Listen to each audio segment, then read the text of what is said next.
Kisah Nabi Ishak alaihissalam, manusia yang bijak. Nabi Ibrahim dan istrinya Sarah merupakan sosok teladan yang sangat baik dalam menjamu tamu. Siapa saja yang datang ke rumah beliau pasti akan disambut dan dijamu dengan ramah. Mereka akan mengeluarkan hidangan paling istimewa yang mereka miliki untuk tamunya. Sungguh luar biasa jika bisa menjadi tamu Nabi Ibrahim. Suatu hari, datanglah 3 tamu istimewa ke rumah Nabi Ibrahim. Untuk menjamu mereka, Nabi Ibrahim meminta Sarah menyembelih seekor anak sapi. Daging sapi tersebut kemudian dimasak dan dihidangkan untuk para tamu. Namun, para tamu itu sama sekali tidak mau menyentuh apa yang disajikan. Hal ini membuat Nabi Ibrahim khawatir. Apakah para tamu itu tidak puas dengan makanan yang dihidangkan? Melihat kekhawatiran Nabi Ibrahim, salah satu tamu kemudian berkata, "Jangan kamu takut, sesungguhnya kami adalah malaikat yang diutus kepada kaum Lut." Subhanallah, ternyata ketiga tamu tersebut merupakan jelmaan malaikat yang diutus oleh Allah untuk menyampaikan pesan kepada Nabi Lut, sekaligus membawa kabar gembira untuk Nabi Ibrahim dan istrinya.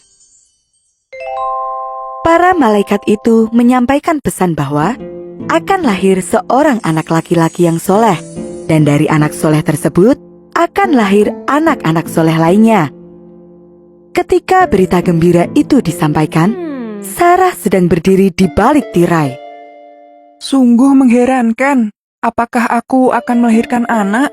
Padahal aku adalah seorang perempuan tua, dan suamiku pun dalam keadaan yang sudah tua pula. Namun, tidak ada yang tidak mungkin bagi Allah Subhanahu wa Ta'ala.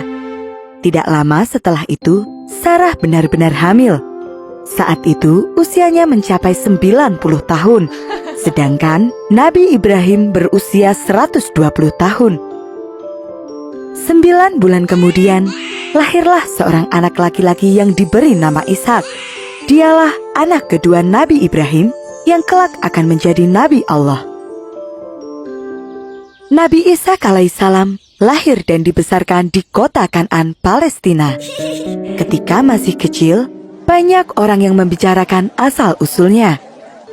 Apakah benar dia anak Nabi Ibrahim dan Sarah? Aku juga tidak percaya. Bagaimana bisa seorang wanita yang selama ini tidak bisa mengandung, tiba-tiba saja melahirkan di usia yang sudah tua?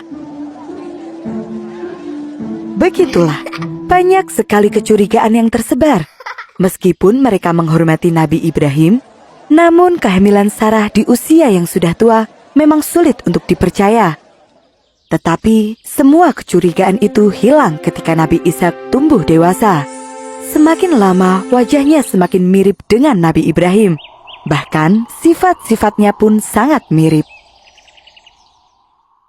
Di bawah bimbingan Nabi Ibrahim, Nabi Ishak tumbuh menjadi anak yang soleh. Dia juga dikenal sebagai sosok yang ramah, sehingga disukai banyak orang. Sejak masih muda, Nabi Ishak telah terbiasa ikut berdakwah bersama ayahnya, menyebarkan agama yang benar kepada kaum Kan'an yang tidak mengenal Allah. Kemudian, Allah pun mengangkat Nabi Ishak sebagai utusannya. Waktu terus berlalu, dan Nabi Ibrahim pun semakin tua. Di masa akhirnya, Nabi Ibrahim ingin melihat putranya menikah dengan wanita soleh. Kemudian, dipilihlah Rifqah binti Batnail bin Nahur, seorang perempuan soleh yang berasal dari Haran, Irak. Mereka berdua pun menikah dan membina rumah tangga bersama, berjuang bersama untuk menyebarkan tauhid. Allah selalu menguji hambanya, tidak terkecuali Nabi Ishak. Setelah cukup lama menikah, Nabi Ishak belum dikaruniai anak. Kabar bahwa istrinya mandul sama seperti ibunya dulu pun tersebar. Hal ini membuat Nabi Ishak dan istrinya sedih. Namun, mereka tidak pernah putus asa. Nabi Ishak selalu berdoa kepada Allah agar diberikan keturunan. Setelah penantian panjang, akhirnya Allah mengabulkan doa mereka. Di usia yang sudah tua, istri Nabi Ishak mengandung dan melahirkan 2 anak kembar, yaitu Is dan Yakub. Subhanallah, sungguh besar karunia dari Allah. Mereka berdua tidak pernah berhenti mengucap syukur atas kelahiran 2 putra ini, yang kelak akan meneruskan perjuangan Nabi Ishak. Nabi Ishak dan istrinya membesarkan putra-putra mereka dengan penuh kasih sayang, adil dan tidak pernah membeda-bedakan. Keduanya dibekali dengan ilmu agama yang baik, sehingga mereka pun memiliki iman dan takwa yang kuat. Setelah dewasa, keduanya menempuh jalan masing-masing. Is tumbuh menjadi pemburu hebat, sedangkan Yakub lebih suka menemani ayahnya berdakwah. Ujian untuk Nabi Ishak datang lagi. Is merasa cemburu dan berprasangka kalau Nabi Ishak lebih sayang kepada saudara kembarnya Yakub. Karena itulah, Is marah besar dan benci pada Yakub. Untuk mencegah permusuhan di antara kedua putranya, Nabi Ishak meminta Yakub untuk pergi ke Irak. Sang ibu pun setuju. Tinggallah bersama pamanmu Laban dan belajarlah dari beliau. Nabi Ishak dikaruniai umur yang sangat panjang, hingga 180 tahun. Beliau juga dikaruniai ilmu yang tinggi. Nabi Ishak berhasil memimpin umatnya dengan baik. Sifatnya yang ramah membuat umatnya merasa senang dan hidup dengan rukun, sehingga Allah pun memberi kemakmuran yang melimpah.